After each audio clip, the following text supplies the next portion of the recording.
IgniteCDA, Coeur d'Alene's Urban Renewal Agency. It's our board meeting for Wednesday, September 21st, 2016. If you join me in rise for the Pledge of Allegiance, please.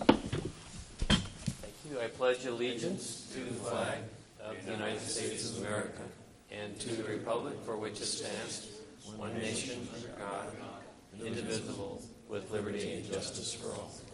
Thank you very much. First opportunity for public comment. If anyone wants to address the board before we start our business for the day. Seeing none, approval of minutes. We have two sets of minutes to approve. First would be the August 17th regular board meeting minutes. Have a motion on that? Move to approve the August 17th board meetings. Minute? Yeah, there we go. Board meeting minutes. There we go. Is there a second? Second. Moved and second to approve the August 17, 2016 board meeting minutes. Any discussion, comments, or corrections? Hearing none, all those in favor say aye. Aye. Any opposed? Motion carries. September 14, 2016 special call board meeting. Move to approve the September 14th, 2016 special call board meeting minutes. Second. Moved and second to approve the September 14, 2016 special call board meeting minutes. Any discussions, comments, or corrections? Hearing none. All those in favor say aye. Aye. Any opposed? Motion carries. Presentation. We have another presentation from Matt Gillis of Welch Comer Engineers on the Celtice Way revitalization. Welcome, Matt and Sam. Maybe Sam's only the technician. Oh, yeah. Let's see. Yeah, that one. I will be providing a brief introduction to Matt, okay. So we want to make sure. Obviously, Matt came to you a little while ago and gave you the general scope of this project and what the city's been working on so far. Obviously, we've had a transition with our engineering department, and what we've really worked on is kind of taking a step back and making sure that we get a more robust set of public input on this. And so we are actually having a meeting next week. We'll touch on that later in the presentation. A big part of today's presentation is related to the difference between a general reconstruction project and what we're terming the revitalization project. And there is a drastic difference between these two things. We're talking about a different cost difference as well. We're not asking for any decisions today. We just want to provide you with an update and kind of let you know that we're working hard to address that gap through various partnership opportunities, both with landowners in the area and working hard also to, I guess, slash the cost of the project while being mindful that this is a very important legacy project for our community. This is a major gateway into the city of Coeur d'Alene, and we want to do it right the first time. So with that in mind, I'm going to turn it over to Matt, and he'll have most of this brief presentation, and I will come back to talk a little bit about the public meeting next week, which has an addition that's, I think, very exciting that we want to touch on as well. Thank you. Thank you, Sam. Thanks, Sam. Welcome, Matt. Thank you. Good afternoon. Last time I was here before you, I went over in detail the scope of work, and so I will review that briefly. I won't go into as much detail as I did before, just to respect your time. We'll talk a little bit about the project schedule, because remember, we'd like to be building this thing. Well, we'd like to be wrapping this up a year from today, so that means the next year construction. We'll talk a little bit about that reconstruction versus revitalization, and then Sam will, again, discuss the public meeting. So the scope of work, there's really two projects here. Ignite is involved with one of them, and it's, I don't know if my mouse works here. There we go. So north is up. The Ignite/City of Coeur d'Alene Road project begins at Hutter Road and is all the way through here past Grand Mill entrance, Atlas Road, Coeur d'Alene Honda's here, and then it ends about right here where the Celtice Way Bridge over the Centennial Trail. The City of Coeur d'Alene, just for information, has their project. It's a federally funded TAP project, which is a transportation alternatives program. Simply, it's just to build a shared use path on the south side of Celtice from the bridge area all the way up to Northwest Boulevard. A good deal of this path has already been constructed as frontage improvements as part of development. In addition to this project, there'll be some intersection modification here to make some safety improvements. So the travel ways of this project probably won't change. We'll still have 2 lanes eastbound, 2 lanes westbound. Where things get a little bit cloudier right now, because we're still in the planning phase, is what do we do with pedestrians and bicycles? So really the only differences between these 2 road sections, and if this is just a typical section, so if we took a slice of the road and we looked either eastbound or westbound, the one on the top, we see a on-street bicycle lane that's buffered. So there's a 2-foot painted buffer here, a 5-foot bike lane. Then there's a curb. Then there's another buffer here for just separation and snow storage. And then either a 10 or 12-foot wide shared use path. This has been pretty much the staple that we've planned for so far. We're recently just taking a quick look at a buffered bike lane. So the difference is if we take that on-street bike lane and we just move it outside of the curb instead of inside the curb for a one-way, one-direction, bicycle-only lane, that's this 7-footer here, then you'd have the same 10 or 12-foot shared use path. There's complications with both of them, but that we're right in the middle of discussing it with the city, amongst our design team. We're even talking in detail with some ped bike advocates. And this will be a pretty big topic at our public meeting.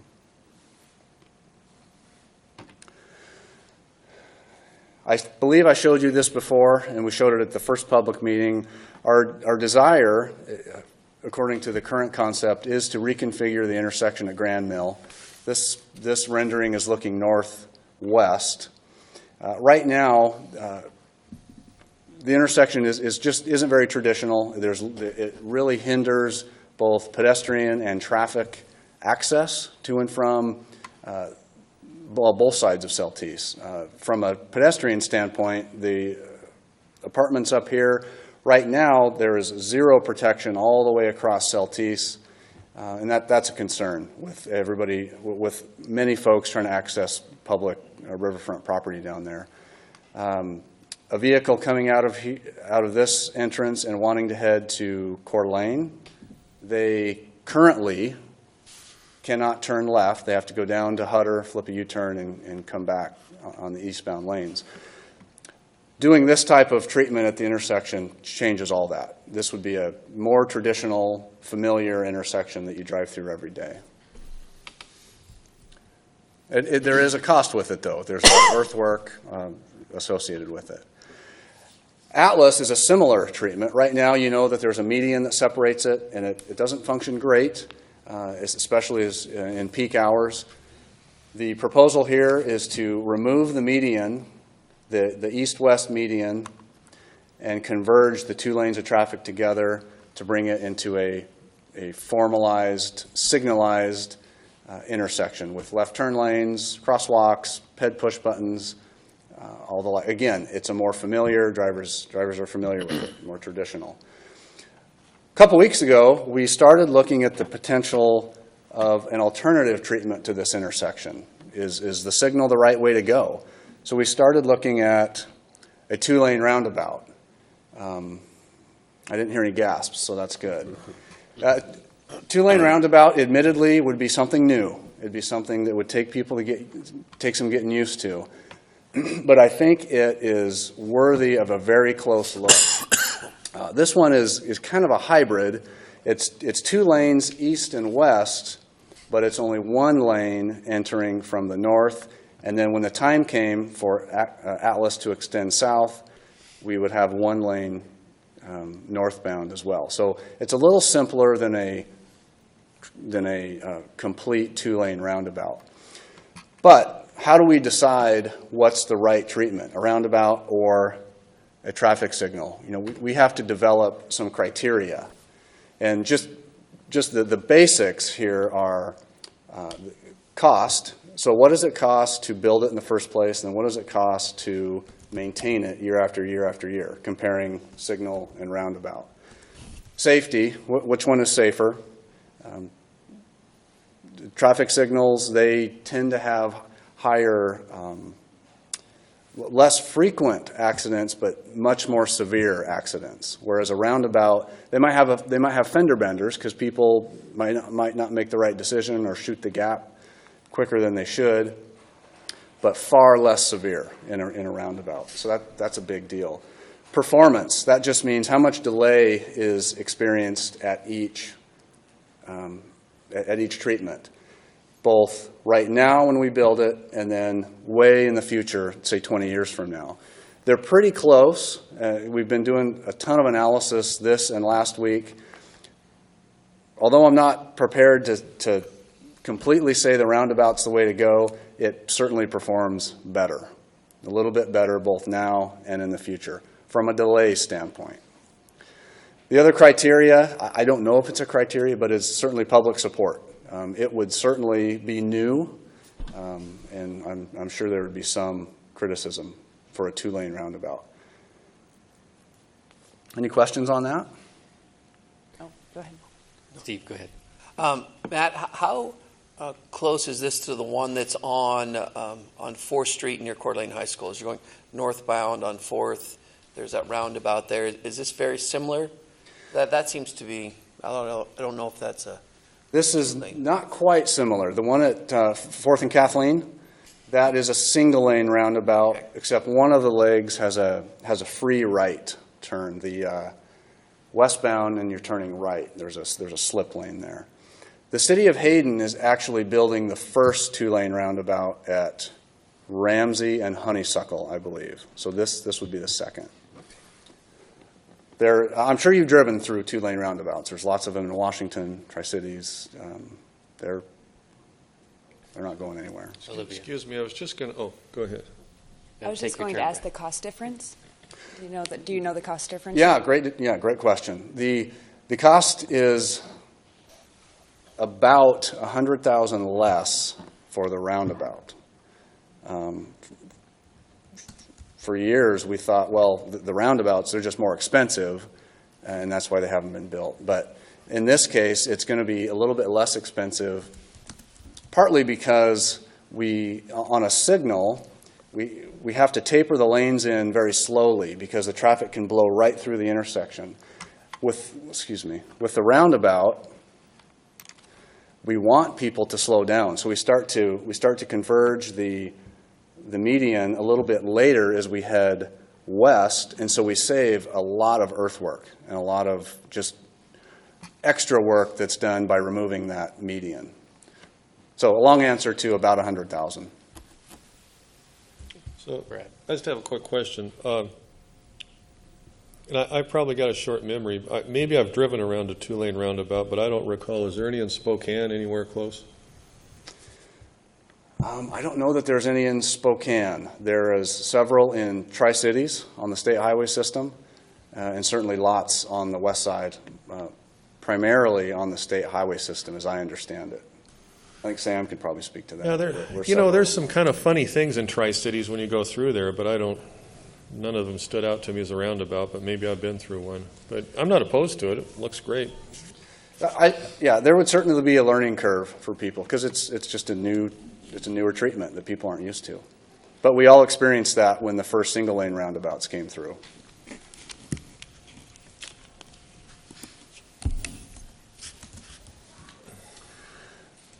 So the discussion of rehabilitation and revitalization, that actually should have said reconstruction. We have just wanted to make sure everybody that we talk to understands the difference between just reconstructing the road for $3.5 million and revitalizing the road for $4.5 million. So the scope, I developed this table just to give a graphical understanding. The $3.5 million, which we currently have, and that's great, really just gets us a smoother version of what's there today from a road standpoint. It also gets us a traffic signal at Atlas, but not the reconfigured intersection. It'd be more of a Z structure. There'd still be a median there, similar to what you see at 95.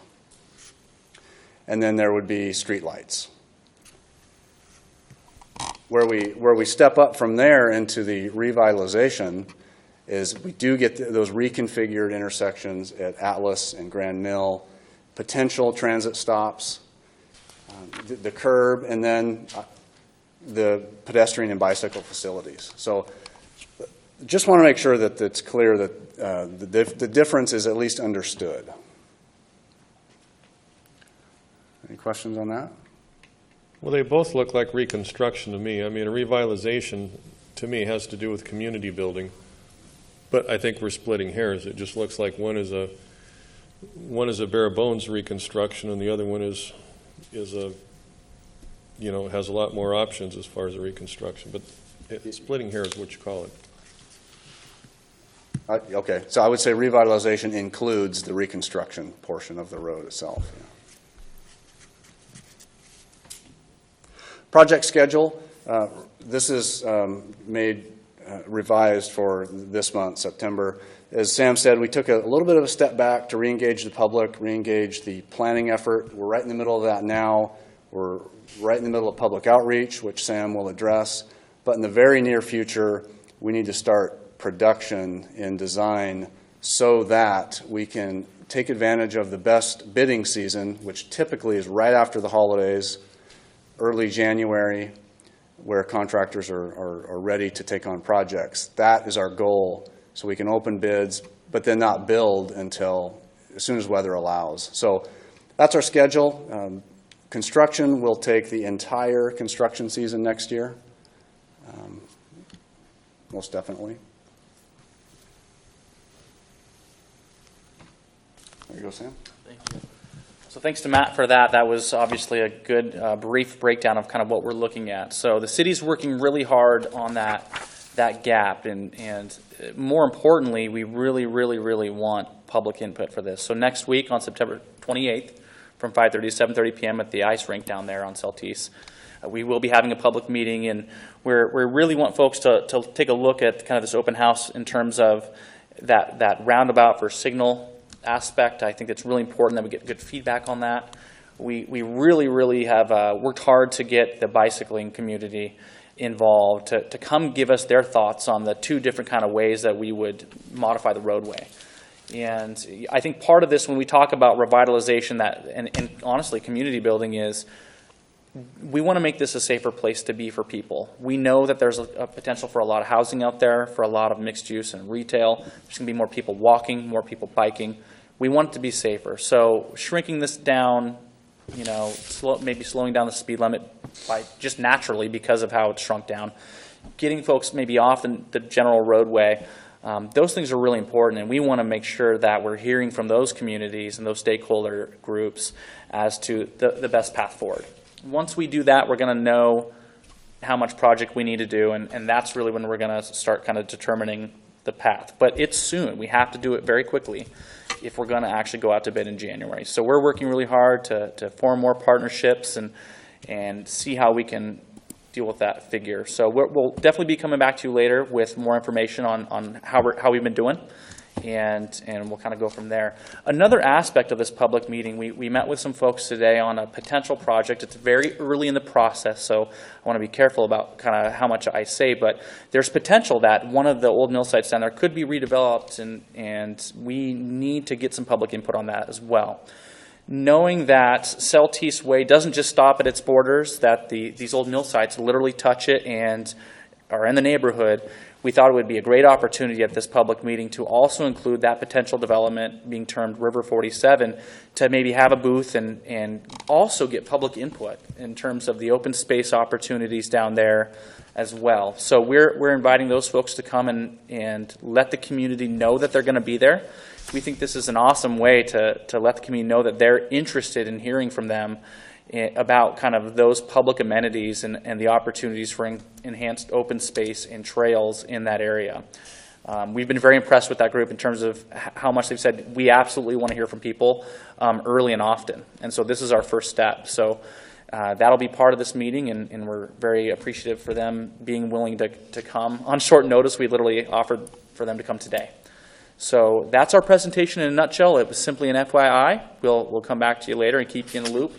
Right now, you've offered us that $3.5 million, and we continue to appreciate that. This is, in our view, exactly what urban renewal is all about.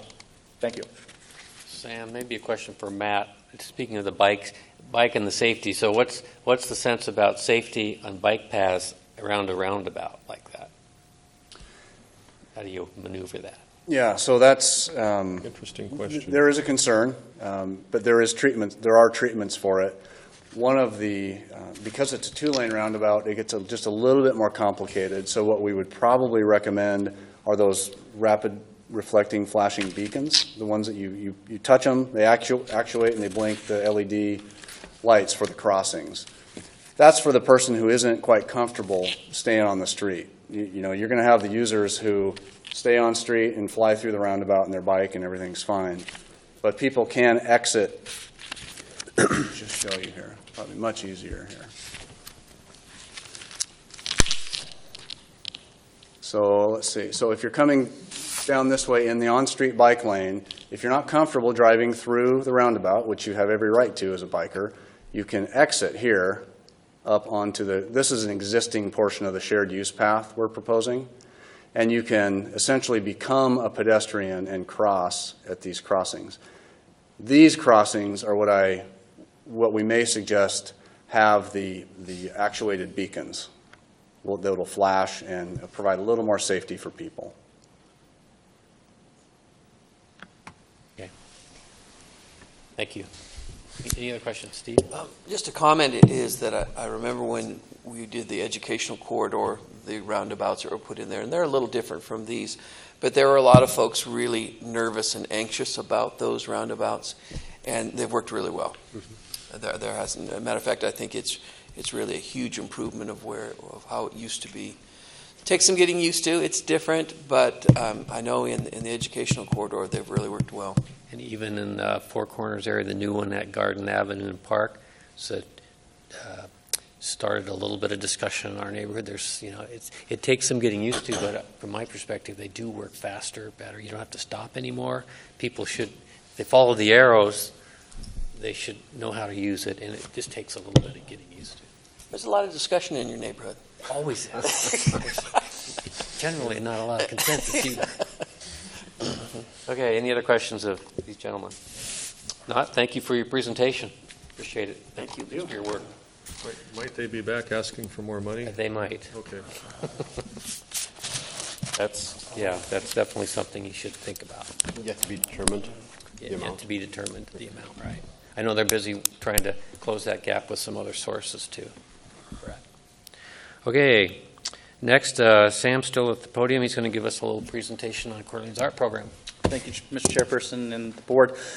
I came before you when I was fresh off the boat, here with the city, and kind of gave you a recap of how 2015, 2016 went for the funds from Ignite for various art. And I think we had a great season.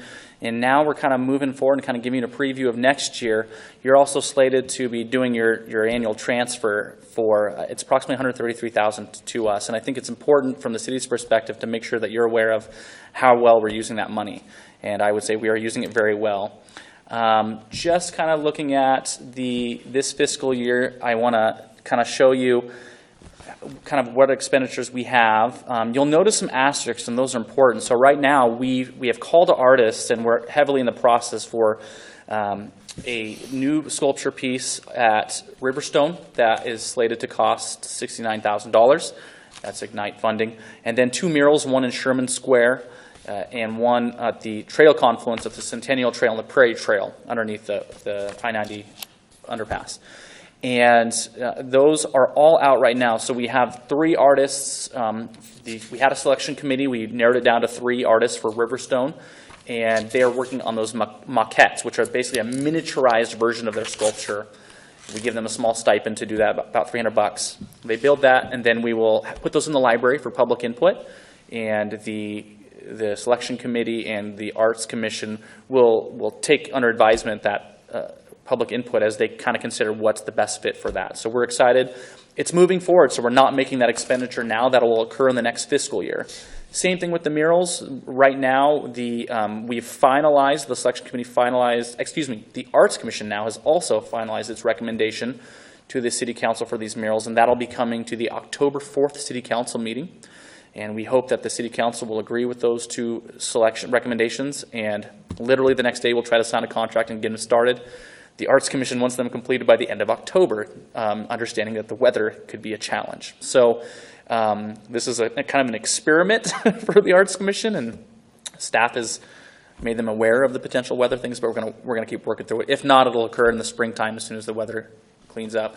The underpass is not as much of an issue. Obviously, it's covered, but the Sherman Square one, it's an amazing mural. It's a historic kind of photograph or picture of Playland Pier, and we think the community will really appreciate that art.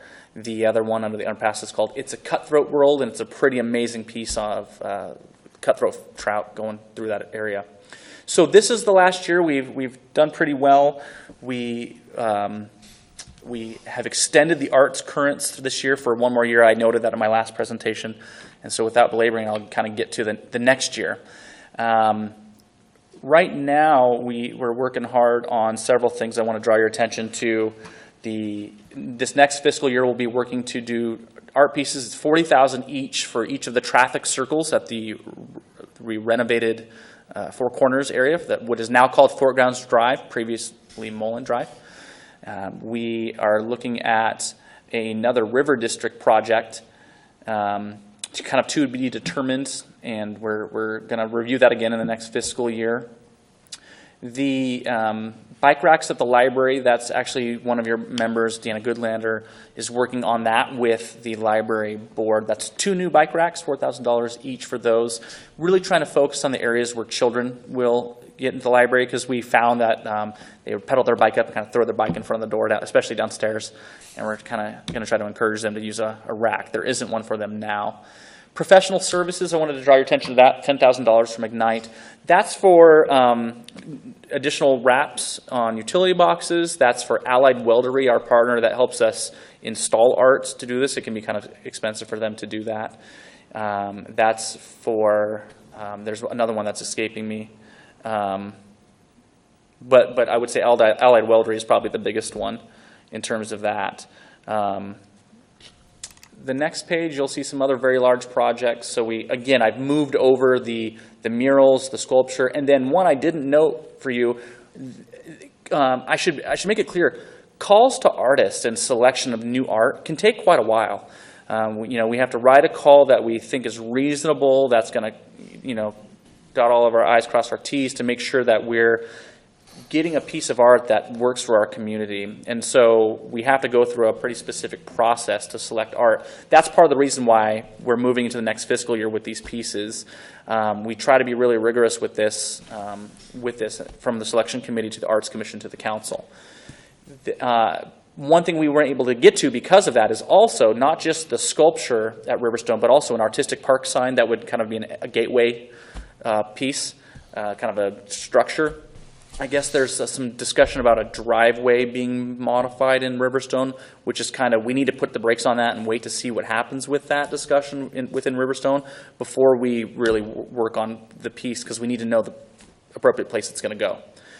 And then we need to start putting some money away for Celtice Way. As we work on that revitalization project, it's pretty important that we make sure that we're committing some public art here. Our public art, I think, pretty much stops right at the Centennial Trail parking lot on Celtice Way, right as you turn off northwest. We have the big sails there, and I think that's our final piece. I don't think there's any other art along Celtice. So off the top of my head, I'm trying to think, I cannot recall one. So we need to start, that could be several pieces for this project. So $75,000 now. You'll note that $40,000 for the traffic circles each at Fort Grounds. These pieces are expensive. For true professional art, this is the price of artwork. And so $75,000 now probably this year, probably $75,000 the next year, if not more, to make sure that we have adequately sized pieces for opportunities, particularly if we go with the roundabout on Celtice. Roundabout art is very large, or can be very large, and so we need to take that into account. So you'll see the total budget required for this. It's pretty substantial. I want to draw your attention to this page. So this kind of outlines our 1% for the arts. That's our art ordinance for the city of Coeur d'Alene. From our capital projects, we place 1.33% of a capital project into our public art fund. 1% goes for new art. 0.33% goes toward maintenance of that art. And then we have our Ignite funding. That is the most substantial. You'll note that the figure is about $500,000 going into the next fiscal year with your transfer included of 133. That's because right now we have about $422,000 in Ignite funds because we had to hold off on the Gateway project in Riverstone, the sculpture, and the 2 murals. You add those in, we start getting down to probably about $250,000 that we would have had moving into the next year. But we're also spending quite a bit in the next fiscal year, including trying to put some kind of balance away for Celtice. We're really going to earmark it to make sure that we're prepared to pull the trigger on that art. So by the time this next fiscal year is over, we won't have much fund balance from Ignite for this next year. You provide to us about 2% of your budget. That's, I think, your policy. Again, that's looking at $133,000 for this next fiscal year. So that's where we're at here with public arts. We have a lot of moving pieces. The Arts Commission is very, very busy, but they're excited and they're having a lot of fun, really helping create additional art identity in their community. Sam, question on the city's contribution from the capital projects. So would they be budgeting that same amount for the Celtice Way project, even though primarily funding's coming from Ignite? I can't say for sure. There are specific exceptions in the It's an ordinance, percent right? for the arts code. Yeah, it's now in code. That major road project, I do not believe a percent goes in. Overlay counts for it. Some other road work. It's a lot of our physical infrastructure, so facility upgrades and stuff. Parks capital improvements. Most of that is from Parks capital improvements. Other questions? Brad? Hey, Sam, is all the art that the Art Commission does original art? Do they ever use any, stock art? I guess for lack of a better term, I don't know if that's the right term for it, but, there's lots of different outlets to get art pieces and so forth. Yeah, that's a discussion. Our policy requires original art. I recall a recent discussion with someone as to whether or not that's occurred the whole time, but our policy does call for original art. It can be hard sometimes.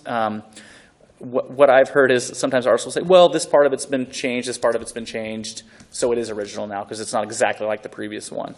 But we are, based on the discussion we recently had, we want to make sure that we really are getting original art. And that actually occurred with the most recent mural. One of the projects appeared to be not original, and so they kind of got tossed. So we are mindful of that. Yeah, and I guess my only question was, I think the original art they're doing, most of it is pretty good. I just wondered if there's certain cases where they can save some money and find some, nice art pieces that are more the stock art and they're, a fraction of an original. In general, we would probably have to modify our policy to do that. I'm just curious what the policy was. Other questions? All right. Thank you, Sam, for that presentation. Reports, Finance, Commissioner Arment. Okay, let's take a look at the financials for August of 2016. First of all, starting in the Lake District with the balance sheet, the Lake District experienced a $291,524 decrease in cash assets from July month end, primarily to contract payments on the Four Corner and the Mullen Road project. Receivables were not anything significant, nor were there any major changes to fixed assets. Other assets, the Washington Trust Bank bond reserves interest was $95 was earned on the reserve account. So that's the assets on the balance sheet for the Lake District. The liabilities and fund balance, mortgages and note payable line was a decrease of $5,847 for August, representing a normal month of debt obligation payments. All other liability parameters were either unchanged or normal for the month. That's including the 2% credit for the arts that we're going to talk about in a little bit here. The Lake District P&L, Lake District received $39,837 in tax increment revenue from the county in August. Had miscellaneous income value of $25,000, which reflects a deposit from Lance Douglas for the Bell Reeve easement, which was finally paid in. The Four Corner Mullen Road contractor payment of $343,328 equals the final payment for the Four Corners project, so that is completed. And all other P&L line items are within normal operating for the month. As far as the River District, not too much happening there. The balance sheet showed a $21,721 decrease in assets from July month end. And the liabilities and fund balance were basically unchanged for most of the month, and including the 2% credit for the arts. The River District P&L, once again, not much activity there. Received $10,332 in tax increment revenue from the county in August. The professional fees line item contains a payment of $25,000 to Welsh Comer for the Southeast Way project design. And all other P&L items were within a normal operating month. So that is the P&L and the balance sheet for both districts. Any questions? Okay, let's look at payables. A little more activity in the payables side. First off is some legal fee payables for Elam and Burke for $1,124.50. Some of this was for the bond refunding, but some of it was also for general legal counsel. Holly Troxel payment was $836. Jobs Plus, the 2016 membership fee. This is a one-time fee that's paid by IgniteCDA. 2 Jobs Plus for our membership fee to them is $2,000. And how long has it been $2,000, Tony? The past 2 years. Past 2 years, okay. Just checking. This is next line item is a line item we were just talking about with Sam. City of Coeur d'Alene Arts Commission. The River District will pay the 2016 public art transfer of $44,106. The Lake District 2016 public art transfer will be $88,725 for a total transfer of $132,831 to the City of Coeur d'Alene Arts Commission. The next line item is the City of Coeur d'Alene. It's for $1,200. It is to pay for our broadcasting that we are doing tonight. So we do actually pay the City of Coeur d'Alene for having our meetings broadcast.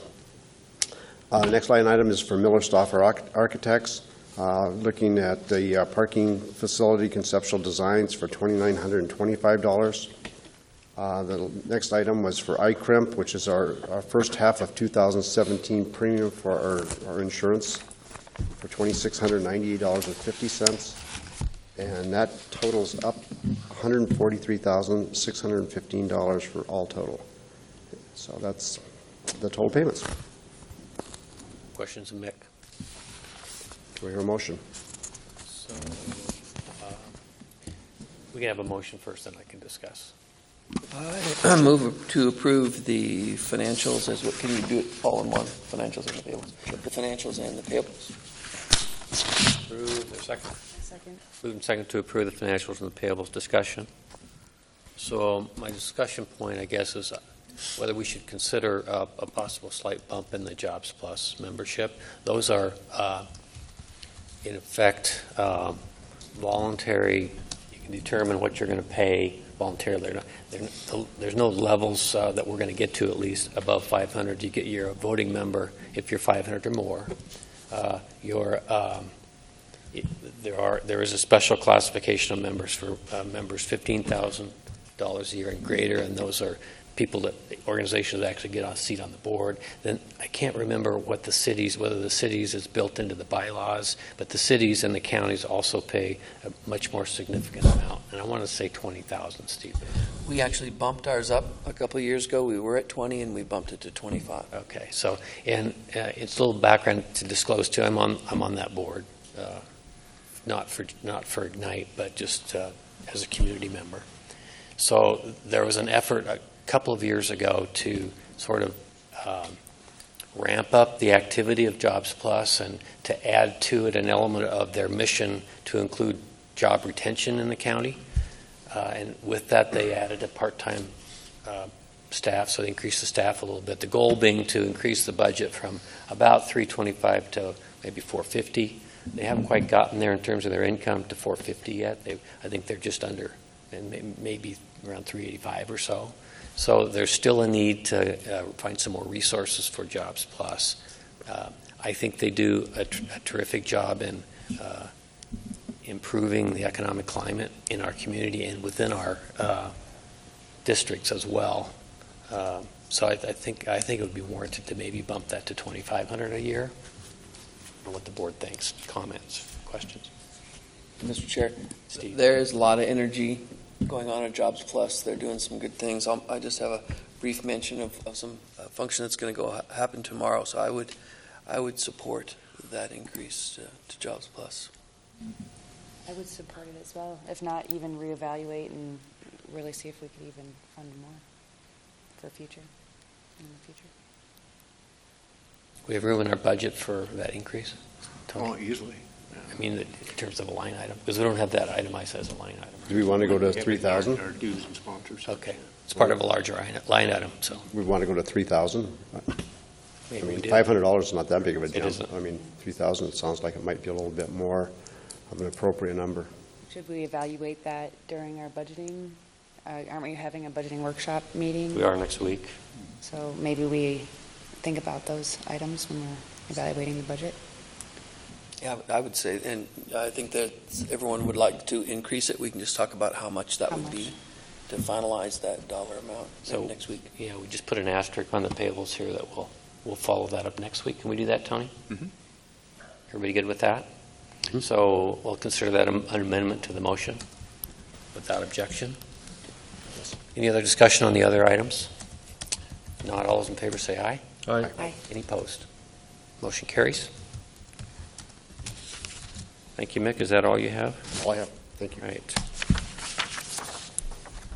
So housing, Commissioner Goodlander's gone. Tony, do you have anything on housing and Deanna's absence? Nothing in her stead. Okay. Parking, Commissioner Jordan. Probably the most significant thing going on in parking, Mr. Chairman, would be a major change in the way parking appeals are heard, which you probably read in the paper, and the City Council took action Tuesday night, and that's now going to be handled by the City Administrator's Office. Oh, boy. Okay. Anything else, Brad? Is that Marty? Not this time, Mr. Chairman. Thank you for that. Communications, Tony. Nothing this year, sir. Jobs, Commissioner Whitmire. Yeah, as I mentioned, tomorrow at 10 a.m. at, I still call it the old Harper's Furniture, but I know they changed their name. I can't remember what they changed it. But in Post Falls, they're having an update on the new Oracle facility that is going out there. I think that is an initiative that Jobs Plus worked very hard on, and they worked with, really brought in all of the cities. They brought in the county. They brought in some representatives of the state, and it was really a team effort, but led by Jobs Plus, and they did a great job. So there's going to be an update on their facility at 10 a.m. tomorrow at the old Harper's Furniture, the new Orgill in Post Falls. Yeah, and for people that don't know, I don't know them really well, but Orgill apparently is the supplier of a lot of the merchandise to Home Depots and the Lowe's of the world, home improvement facilities, and it's a great win for the community and the county in terms of jobs. So great. 'Cause otherwise, that building would have sat vacant because they were done.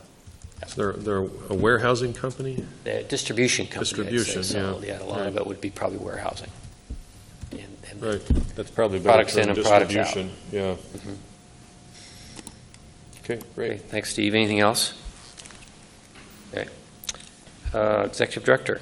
A few items, Mr. Chairman. The first is the Lake Apartments project, the partnership funding request discussion. So first off, what I'd like to do is just kind of refresh everybody's memory as to the initiative.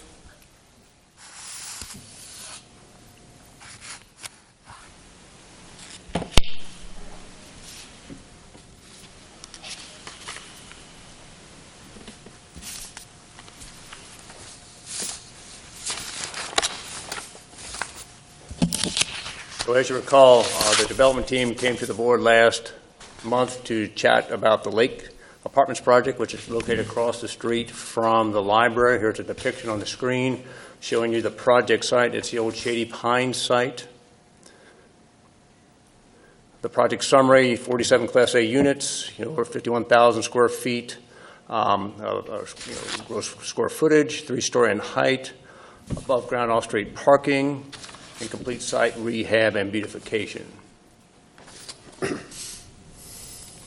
Here's a site plan that the development team shared with you. You can kind of see the outline of the buildings here. This is the corner just across the street from the library, Building A, Building B, and Building C, along with the proposed parking element. This is a conceptual depiction of the project looking from Mullen northwards. You can kind of see the building design, the landscaping, retaining walls, streetscaping, and so forth. And the primary slide to chat about is the funding request of IgniteCDA. The development team is seeking $568,750 in partnership funding for a project that will increase property value by almost $10 million. And so you've all seen these numbers. I just want to kind of give everybody kind of a reminder, a review of what the ask is, and to help facilitate the conversation. Okay, discussion. This is a request for this funding. Olivia. What's the total project cost again? Not Ignites, but the total project Total cost. project cost, I might have to look to our development team members on the total project cost. We have the value increase, but I don't know the total project cost offhand. Please, Jeremy, if come you on up. could, Jeremy. Give us your name and Jeremy Bowler with CDA Partners Mullen LLC, the applicant. Estimated total project development cost is just north of $10 million. And I can get an exact number for you if you give me a little minute. It's on my Google Drive. Nope, probably that's okay. pretty good number. Any other questions of Jeremy while he's at the microphone? So we did find out that the fire line that was being placed in would be on public property. Is that correct? Which line? Wasn't there a 4-inch fire line being installed? Is that in the alley? Is that being, it's a 4-inch tap? Suppression improvement. Yeah, Tony. Commissioner Arman, yes, there's a 4-inch fire tap that's going to be required. Is that on public or private? The water main currently sits under the street on Mullen, and so we'll have to tap into it in the street and then pull it into the privately owned property. And there'll be a standpipe that'll be on the outside of the building. It's yet to be determined. Fire department will determine where that is. And it'll be used, obviously, for emergency situations, whether on our property or if they need it. I'm sure that they reserve the right to use it on public So they could property. use it on, say, City Hall or the library or whatever? I would assume if there was an emergency. I do know there's fire hydrants that are located along Mullen as well, but I would assume if they needed extra water to fight the cause, they would probably use that. So just to refresh my memory here, so we're talking about things within the property line versus things in the public right-of-way. So the things that I see that would be within the property lines would be demolition costs, tree removal, grading, backfill, and compaction, environmental. I'm not sure what environmental entails. If you know that's going to be there, if that's just a sort of a contingency cost, Jeremy. According to original estimations, there would be some environmental cleanup. To what degree, we don't know yet. Okay. Is that asbestos? Could be asbestos, mold. Okay. Yeah, both of those things would be likely in the building that's there. Okay. Then the underground power, cable, and phone, is that going to be, any of that going to be on site as well as in what's in the public right-of-way? So it'll be relocated in the public right-of-way, and it will be ran underground to the private property to service. Okay, so that's all outside the property line. The moving of them will be used to service down the public right-of-way and then feed properties to the east, west, north as well, that's where there's lines that go into the single-family residences. Okay. From those relocations. And then the fire suppression tap, I mean, obviously some of that's in the public right-of-way. Are you including in the cost for that, which is $15,000, all the way up to your building, or is this the portion that's in the public right-of-way? Correct. The majority of that is having to do with the cutting of the asphalt and digging out a portion of the street to access the tap, and then the cost of the tap itself. But some of those costs are, yes, in the private ownership of the property, the excavation and the piping and so forth. Okay. And all the rest of it would be in the public, all the rest of your request is in the public right-of-way, is that correct? Correct. Including the retaining wall. Correct. So there's been some discussion around about funding, what percentage of project we funded over the past few years. And it varies a little bit because as opposed to having a fixed formula for saying they come in with a $500,000 request and we fund 75%, that's not actually the way it turns out, because what happens is projects come in proposing reimbursement for specific types of items within their project, and each of those items has a cost. So what we've tended to do as a board is to say, look at some of those specific items and say, is this appropriate? No, this one isn't. So that's where you get into whether or not we fund upwards of 100% of the request, or we only fund 30%. Sometimes people come in with more ambitious requests that includes more things that we don't typically see as reimbursable. I have a little summary if you want me Tony, to share. if you could, yeah. So I did a little homework today just to answer that question, and just from some of the projects that we funded in the past, our partnership funding ranged from 25% on certain projects all the way up to 100%. So just to kind of give you an idea on some of the projects, so the 609 Sherman Loss project, they requested $847,000. The board approved $405,000, which was a 48% funding metric. The circuit at Celtice Way, the new project out on Celtice, Dennis Cunningham, the developer asked for $371,000. The board agreed to $345,000, so at 93% funding. Ice Plant, the developers asked for $378,000. The board agreed to $329,000 at 87%. Then you get down like to Parkside. Parkside, they requested $2.8 million, and the board agreed to $820,000, so at 29%. So like Denny was saying, it really depends on the project, what the need is, what the project benefit is, and kind of the particular attributes of the request. Tony, this is the second amount. It was already been scaled down one time, though, correct? What was the original request? The original ask was higher than $568,000. Yeah, it was six something. I believe so, yes. Okay, so we've already scaled out some of the things that we didn't feel were appropriate. Mm-hmm. And the other element to this request, which is kind of unique from our other prior projects, is that because of the life of the district, which expires in 2021, we have a fairly short window of time within which the developer could recoup its increment reimbursement. So that's a little bit of a guess. I mean, an estimation when we're trying to figure out how much increment would be created from this $9.8 million increased valuation. Depends on when that comes online, in terms of how many years we're going to get increment back. And to remind the public too is that these projects are reimbursed only out of the increment from their project, not from increment realized elsewhere in the district. So it's questionable whether the whole $568,000 could be even recouped in the period of time we have left with the district. I mean, right now it looks like about $134,000 per year increment increase. Right. So you're going to, if you assume, well, we're assuming 3 years max. Yeah, and we've had conversations about, how quickly the project could be built, could get assessed. I mean, it's just all a combination of timing and scheduling to see how much the project can return to itself by the year 2021.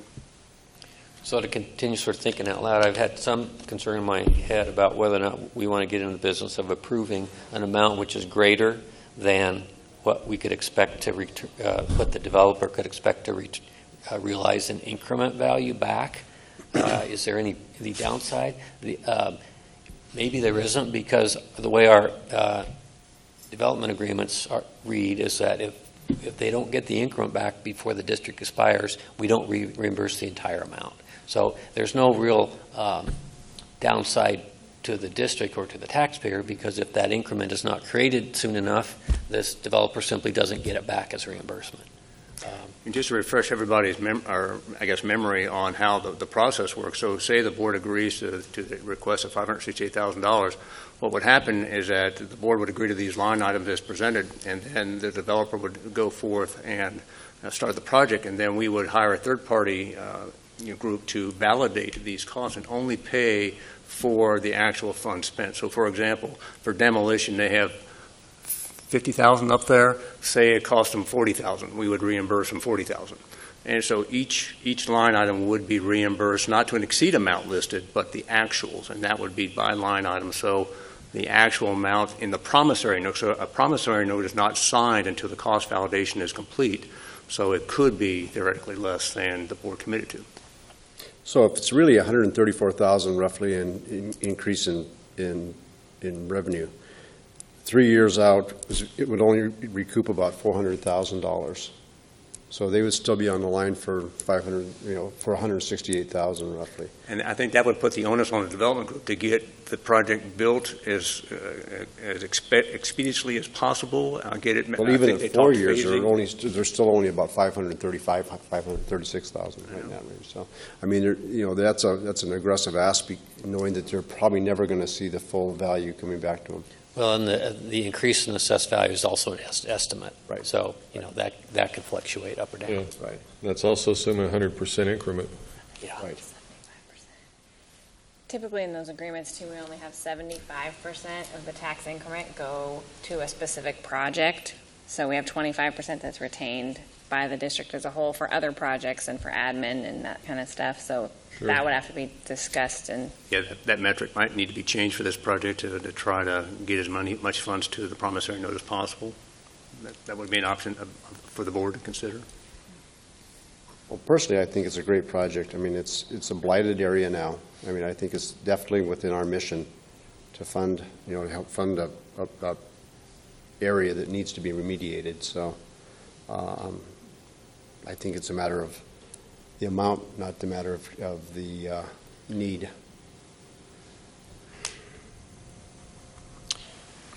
I guess we can entertain a question. Yeah. If I may address the commission one more time. Two things. On the point regarding the actual costs that come in, let's say some numbers come in below, but then some other numbers come in above. Is it based on the aggregate total, or is it taken line by line? Typically, it's taken line by line if the discrete variables are identified. But if some,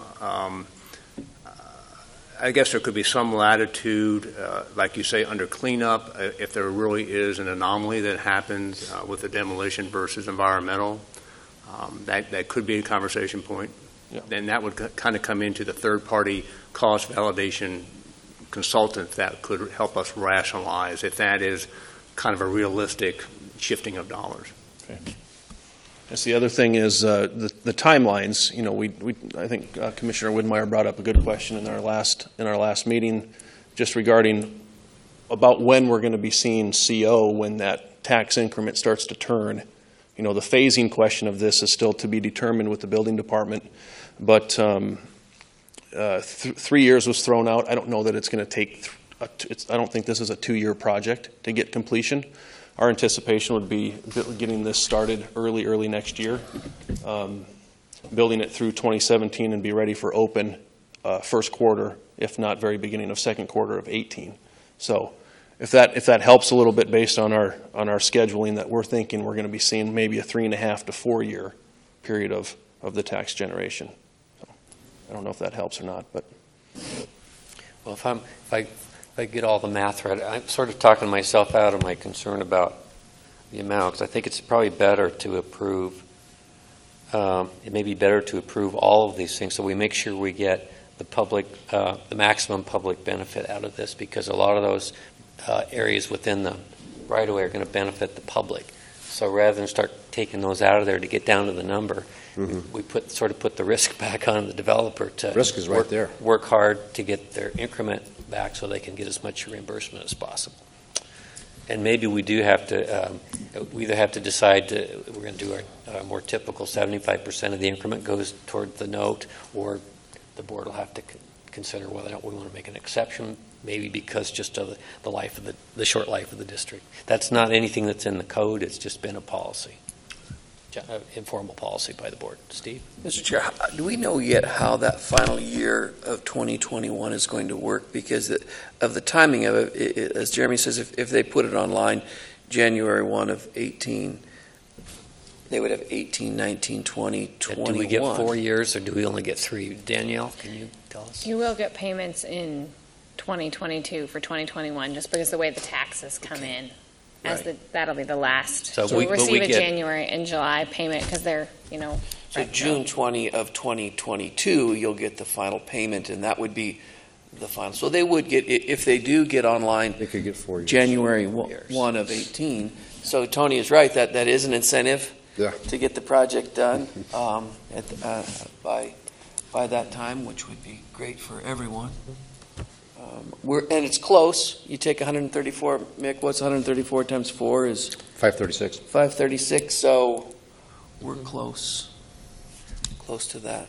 And the only other unique element of this is that with our Washington Trust bond agreement, the bank would have to consent to allowing us to enter into this OPA because they theoretically have all the future increment of the district as collateral to the bond. And so there's a section in the bond documents where we have to approach the bank saying, hey, we got this great project, we want to help with this, and would they be okay with us reimbursing the developer these funds versus going towards the bank? Did I capture that correctly, Dan? That's true. Typically, they would be okay with it, though, because they're not expecting this property to generate increment, to the tune of $134,000 per year based on the current state of it. Could happen that nothing happens there. Right, and that's what they're probably planning for. So is this an action item? It can be, we can accept a motion to approve. I would move that we approve the request for $568,750 in increment for the Coeur d'Alene Mullen Partners LLC. Is there a second? Second? Moved and seconded. Discussion? We should talk about how much increment. I think we need to Percentage, retain something for administrative.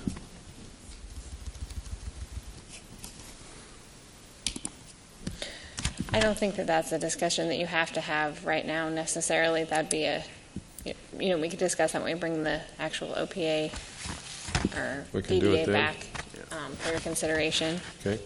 So the motion, we'd read the motion to say subject to a later determination on the percentage of increment to be put towards reimbursement. I'm fine with doing it now so they know where they stand, or we can just do it when the OPA is done. So, I can throw 90 out there, but I think we need something for administration. And how much does it typically cost to have a consultant do the line item?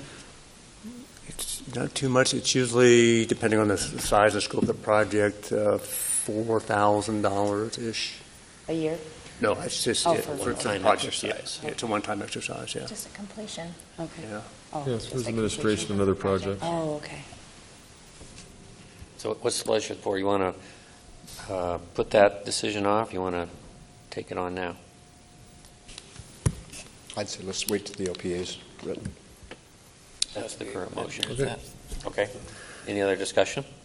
You just might want to add something in the motion directing us to, start the appropriate document preparation and cost validation efforts and so forth that we typically put on these. Maker of the motion, good with that? Very good. Seconder? Yes. Yes. Okay, so that's the motion as it stands, that we approve this at $568,750. The issue of the amount of the percentage to be, of the increment towards reimbursement to be determined at a later date, and authorizing staff to proceed with document preparation and cost validation arrangements. Got it. Any other discussion? Hearing none, all those in favor say aye. Aye. Any opposed? Motion carries. Good luck, gentlemen. Congratulations. Okay. Next item, Mr. Chairman, is just an update on the Lake District Strategic Property Working Group. As you know, the group was formed at last month's meeting. They've met, and one of the discussion items was the potential demolition of both the 720 Young triplex and the 712 Young duplex buildings located south of City Hall, thus beginning the efforts to get the area ready for potential redevelopment. This discussion also included the condition of the buildings as well as some tenant issues we're having, which kind of spurred the group's energy on bringing this forward for conversation to the full board. Also at that meeting, they encouraged me to visit with the city's planning director to kind of talk about the concepts that were presented to the board, both for the Young Avenue properties by Architects West, as well as the concepts design for the North Park Drive properties by Miller Stauffer, to kind of get the planning directors and the city's energy on those concepts. And as you recall, those concepts were everything from single-family houses all the way up to potential commercial and mixed use in between. So I met with Hillary and we chatted about these concepts. She's very excited about the concepts. She's going to work with her team to kind of give us their insights on what they think would make sense over on Park Drive and behind City Hall. So we're keeping that ball moving also. So I would look to the board for some direction on what to do with the Young Avenue buildings. They are in challenging shape, but they're in challenging shape on purpose because we didn't put a whole lot of money in them over the years because we were expecting to move them on to a future use, and I think that time might be appropriate. Questions of Tony? Do we have an estimate on demolition cost yet, Tony? I have not proceeded to dig into that. I would make a motion that we demolish those two properties. That was kind of a direction of our group to look at doing that, and decided it was well-timed here. So we'll start moving forward. Is there a second? I second. Discussion? Brad? So what do we do in the meantime then? We'll just let those lots sit vacant while we work on a strategy for them with the planning? Okay. So, Tony, do we have debt on either of those buildings? No. They're paid off. Okay. Mr. Chair, Steve? the only thing that I would have is that I would want to make sure we move that process quickly to get a plan. I mean, we're demoing them now. Right. Some things tend to sit for a while. I think once those are demoed, even just the look of what that is now is going to be much improved, right? But I would like to make sure we're on a good pace of getting something done there.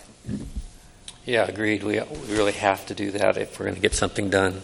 And we've had this conversation before. The Park Drive properties have been a little held up by the discussions with the county on the parking lot and how that's all going to look. But there's nothing really holding up the Young Avenue properties from engaging in some additional planning efforts and maybe some public input workshops, that type of thing. Brad? Just one other quick thing. The mayor kind of jogged my memory. A basic demo bid doesn't include, finish grading the ground and kind of make it look nice and presentable. It's basically, shove a little dirt in the basement and make it so where the basement was pulled out and so forth, and make it so it's not a hazard and so forth. So I would suggest our bid would include some finished grading of the ground so we make it as presentable and, add as much value to it as we can. Yeah, absolutely. Do you want to seed it and also kind of incorporate that? I don't know if we need to seed it or not. We can make that decision next year. I'm open to what the board thinks. I just think that I'm sure the bid includes doing a nice job of, grading that ground so it looks presentable. Yeah, you can do everything from just getting it graded smooth and let nature take its course, or you can, put in some irrigation if you're going to seed it. So I don't know. Well, my idea is not to let it sit that long. I'm not sure what the pleasure of the board is, but, if we're going to demo them this fall, we can make a decision next spring whether to put some seed on there and do something with it. Or I think if it's finished graded and looks nice, we could just keep the weeds mowed down low in the meantime, and I don't think we have to do a whole lot to it. Agreed. Okay, any other discussion? Not ready for a motion? A vote? All those in favor? Aye. Any opposed? Motion carries. The third item, Mr. Chairman, is just to bring up the conversation of a potential workshop between City Council and IgniteCDA to kind of chat about our business model and to bring council members up to speed on our initiatives and any other issues that they want to chat. And I've been asked to kind of get that topic out here and see if we can maybe shoot for a time frame on when we might want to try to organize something like that. So, a little more background on, I think, part of what I'd like to see, there's been a lot of discussion recently about finances and, our finances, how tax increment financing is going to work, how our revenue is going to come in, sort of as our districts play out. And it seems to me that might be a first natural sort of topic to re-engage the council and just have a little bit of a primer again on these are our revenue projections, these are our obligations. This is kind of our financial life for the rest of the district. And I think that will help get everybody focused on what should be the focus of the effort for the remainder of the two districts' lives. And I think there's a lot of interest from the council on how the Lake District winds down. I mean, it's just like the discussion we just had. What's our time frame, and what's the finality of some of the properties that are owned by Ignite.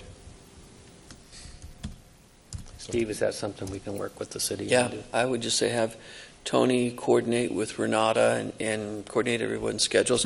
October is one of the unique months where we have the meeting on the 2nd and meeting on the 16th, and then we don't meet again until the first week of November, so there's an extra week in there, so the latter part of October may work out good for folks, but if Tony would just work with Renata, we can get something put together. Okay. Tony, what's the date of our budget workshop? It's next Wednesday. Next Wednesday, the 28th. What time? Noon? Is that right? Yes. Is that here? It'd be at the old City council Council chambers in City Hall. Okay, thanks. You need a motion for that joint thing? You just work on that, Tony. I'll just do it. Anything else in the executive director's report? I don't believe so. No. Tony, do you want to mention the letter we received from North Idaho College? No, go ahead. In this, I can do that in board commissioner comments. Okay. Okay, we're coming up on that. So before we get to that, it's time to elect a chairman and a vice chairman for next year. I mean, you don't want to do it again? As I mentioned last year, this was my last year. I'll make a motion that we nominate Scott Hoskins. We want vice chair or chair first? I think you could do both. I'd make a motion that we nominate Olivia Metz as vice chair and Scott Hoskins as chairman for 2017. I thought you were just going to nominate people that weren't here. Well, we're trying. I would second that. Any other nominations? If not, no, I would. I think that's fine. Now that we've got her locked into the commission, why we might as well make her the vice chair. Sure, put the rookie on the board. I entertain a motion to approve the slate by acclamation. So moved. Oh, I thought you were calling for a vote. I'm sorry. Second. Oh, I'll second it. All in favor? Aye. Any opposed? Congratulations. Congratulations. Thanks. I'm sorry, I jumped ahead with my eye. I That's didn't mean to do that. Thanks for stepping up. Do you feel free? Oh, I do feel free. Nobody's talked to Olivia yet. Just a new one. I did talk to Olivia, and we've talked to Scott several times, and You've been warning people. I think he's okay with it. Okay. If he doesn't come back from vacation, we know. Yeah, we'll know that we made a mistake. Commissioner comments? I just have one comment. We just had a letter today received from North Idaho College, signed by the president of North Idaho College, Rick McLennan. And it is addressed to Tony, but it's really addressed to the board. It says, Dear Tony, please accept our sincere thanks for the IgniteCDA's generous investment in the North Idaho Collaborative Education Facility on the campus of North Idaho College. Since arriving in Coeur d'Alene, it has been inspiring for me to see the impact IgniteCDA has made across the community as well as on the NIC campus. As an update on the project, the North Idaho Collaborative Education Facility is moving forward, and the programming process has continued to stretch all the higher education partners to vision how to best ensure that the quality educated workforce is ready and in place to meet the future needs of the North Idaho region. H2A Integris Architects were selected as the design team on this project, and programming refinement work has been ongoing since early this past summer. The current project schedule is enclosed. The project is entering the schematic design and is on track for bidding at the end of 2017, with a construction start date on March 5th of 2018. Based upon the funding commitment with IgniteCDA, we are requesting the first installment to be made by August of 2017, with the second installment on August of 2018. Thank you again for your commitment to Coeur d'Alene and the higher education and workforce readiness and the long-term economic vitality of our community. Sincerely, Rick McLennan. So I think this is a good update on what's happening. We've kind of earmarked the money for the 2017-2018 fiscal years.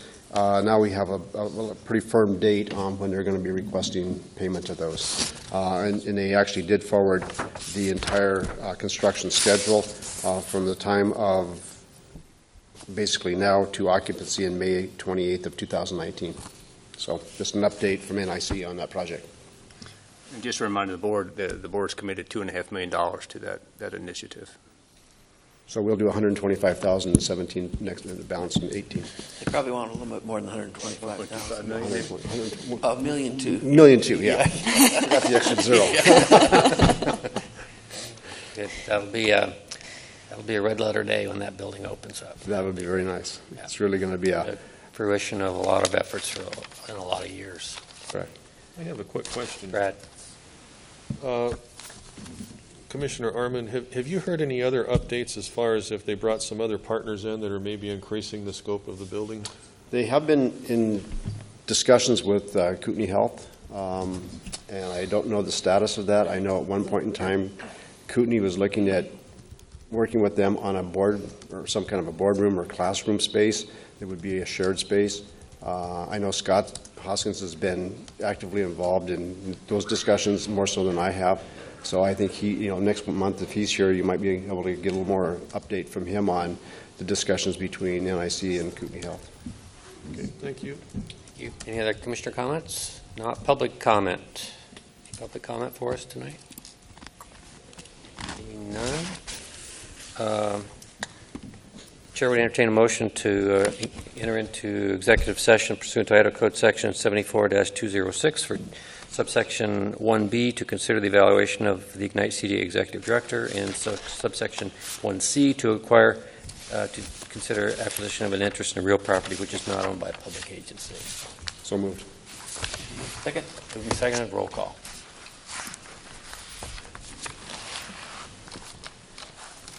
Metz? Yes. Arman? Yes. Whitmire? Yes. Jordan? Yes. Davis? Aye.